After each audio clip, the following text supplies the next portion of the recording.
আসসালামু আলাইকুম everyone, welcome back to my channel. আশা করছি যে যেখান থেকে আজকের ভিডিওটা দেখছেন সবাই অনেক বেশি ভালো আছেন, সুস্থ আছেন। আমরা যারা শহরে থাকি বিশেষ করে তারা কিন্তু সকালে ঘুম থেকে ওঠাটা খুব কমই হয়। আর গ্রামে যখন যাই তখন দেখা যায় খুব সকাল সকাল ঘুম থেকে উঠে যায়।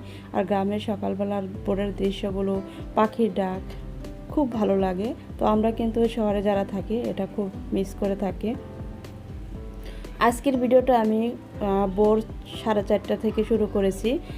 ফজরের আজান দেওয়ার সাথে সাথে ঘুম থেকে উঠে নামাজ আদায় করে আমার ব্যালকনিতে এসে বাহিরের ভিউটা একটু আপনাদের সাথে শেয়ার করলাম। এখানে যে কাকগুলো উড়ে উড়ে যাচ্ছে সেগুলো অনেক ডাকতেছে, সেটাও শোনা যাচ্ছে। তো আমি সেটা মিউট করে দিয়েছি এখানে, এই জন্য আপনারা শুনতে পান না। আমার কাছে তো ভীষণ ভালো লেগেছে।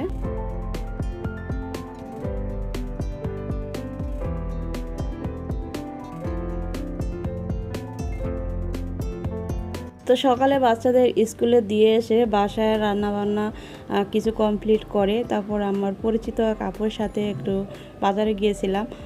উনি বাজার করবে, তো আমি বললাম যে আমার তো চিংড়ি মাছটা ভীষণ পছন্দ, তো আমি চিংড়ি মাছটা কিনবো, এই জন্য গিয়েছিলাম। তো আজকে খুবই মজার একটি চিংড়ি মাছের রেসিপি আপনাদের সাথে শেয়ার করব। আশা করছি আপনারা সবাই অনেক বেশি পছন্দ করবেন।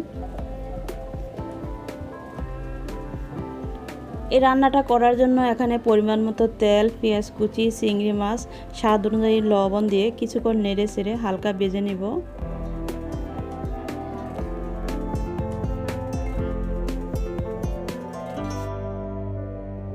এখন আমি এর মধ্যে কিছু পেঁয়াজ বাটা দিয়ে দিচ্ছি।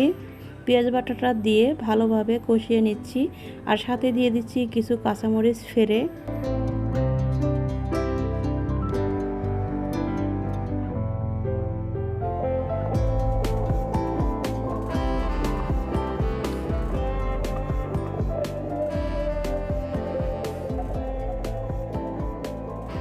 এখানে পরিমাণ মতো হলুদ, মরিচ এবং জিরার গুঁড়ো দিয়ে সামান্য পানি দিয়ে মশলার সাথে ভালোভাবে কষিয়ে নিচ্ছি।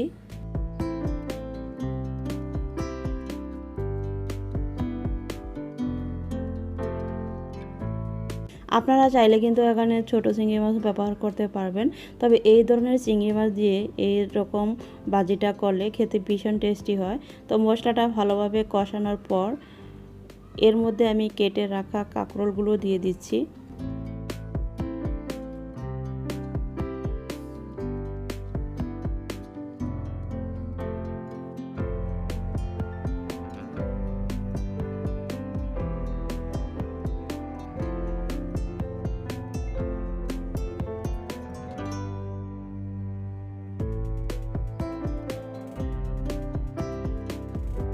তো এখানে দেখা যাচ্ছে যে আমি যেহেতু এটা একটু ভাজা ভাজা করব, এই জন্য এই প্যানে রাখলেও হয়তো কাঁকরোলগুলো ভেঙে যেতে পারে, এই জন্য আমি একটি ছড়ানো প্যানে দিয়ে দিচ্ছি। এতে করে কি হয়, কাঁকরোলগুলো খুব সুন্দরভাবে ফ্রাই করা যাবে।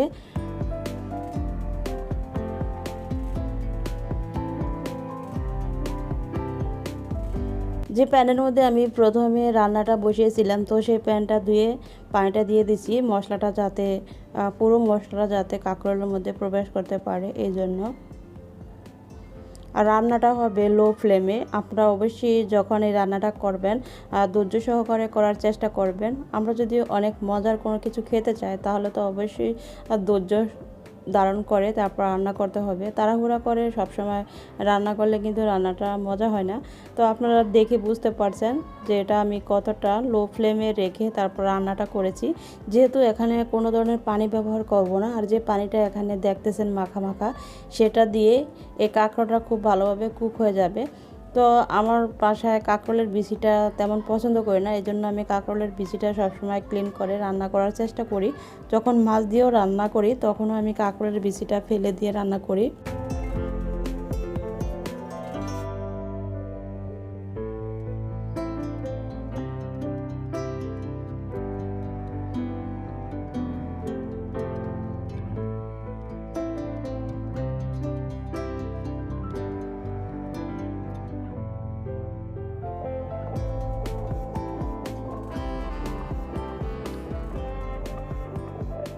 রান্নাটা আমি চুলায় বসিয়ে রেখে তারপর আমার ছোট বেবিকে স্কুল থেকে আনতে গিয়েছি। স্কুলটা যেহেতু আমার বাসা থেকে খুবই কাছে, এজন্য আমি চুলাটা কমিয়ে তারপর ওদেরকে নিয়ে এসেছি।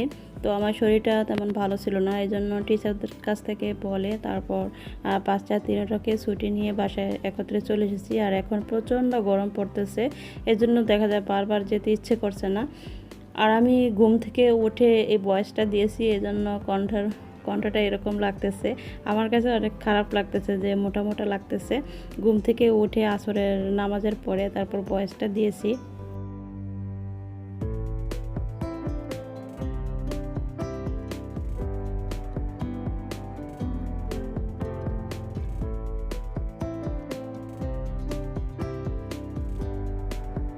রান্নাটা আমি চুলায় যখন বসিয়েছিলাম তখন কিন্তু আমার ঘরের অনেক ক্লিনিং কাজ করেছি, তাছাড়া বাচ্চাদেরকেও গোসল করিয়ে খাবার দিয়ে দিয়েছি, তারপর অন্যান্য কাজ করেছি। তারপর অনেক টাইম লেগেছে এটা করতে। কিছু প্রয়োজনীয় জিনিস যদি এভাবে ঝুড়ির মধ্যে রেখে দেওয়া যায় তাহলে কিন্তু জিনিসগুলো সেফ থাকে।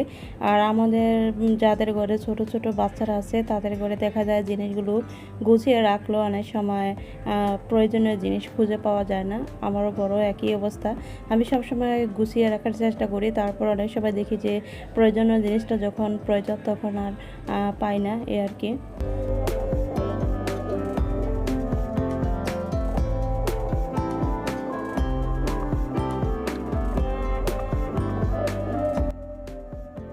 তো আমি বাসার কাজ করতেছি আর মাঝে মাঝে একটু উল্টিয়ে দিচ্ছি, এতে করে কাঁকরোলের পিসগুলো খুব ভালোভাবে কুক হয়ে যাচ্ছে আর পানিটা যে ছিল সেটাও কিন্তু একদম শুকিয়ে যাচ্ছে।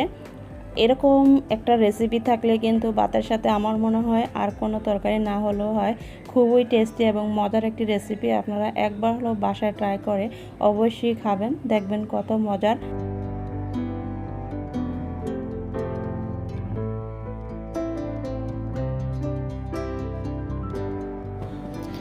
আপনারা দেখেই বুঝতে পারছেন আজকের রেসিপিটা কতটা ইয়ামি হয়েছে। আর এই ইয়ামি রেসিপিটা অবশ্যই বাসায় একবার হলো ট্রাই করবেন, ভীষণ মজার হয়েছিল আর কালারটাও কিন্তু অনেক সুন্দর হয়েছে। তো আমার আজকের এই রেসিপিটা আপনাদের কাছে কেমন লেগেছে অবশ্যই কমেন্ট বক্সে কমেন্টের মাধ্যমে জানাবেন। আর আমার ভিডিওটি দেখার পর যদি ভিডিওর কোনো অংশ আপনাদের কাছে একটু হলেও ভালো লেগে যায় তো প্লিজ যারা এখনও আমার চ্যানেলটি সাবস্ক্রাইব করেননি আশা করছি করে নেবেন। আর লাইক কমেন্ট শেয়ার করার জন্য বিশেষভাবে অনুরোধ করা হলো। যাই হোক, যে যেখানে আছেন ভালো থাকেন, সুস্থ থাকেন, সকলের সুস্থতা কামনা করে আজকের এই ব্লগ ভিডিওটি এখানেই শেষ করছি। আল্লাহ হাফেজ, আসসালামু আলাইকুম ওয়া রাহমাতুল্লাহি ওয়া বারাকাতুহু।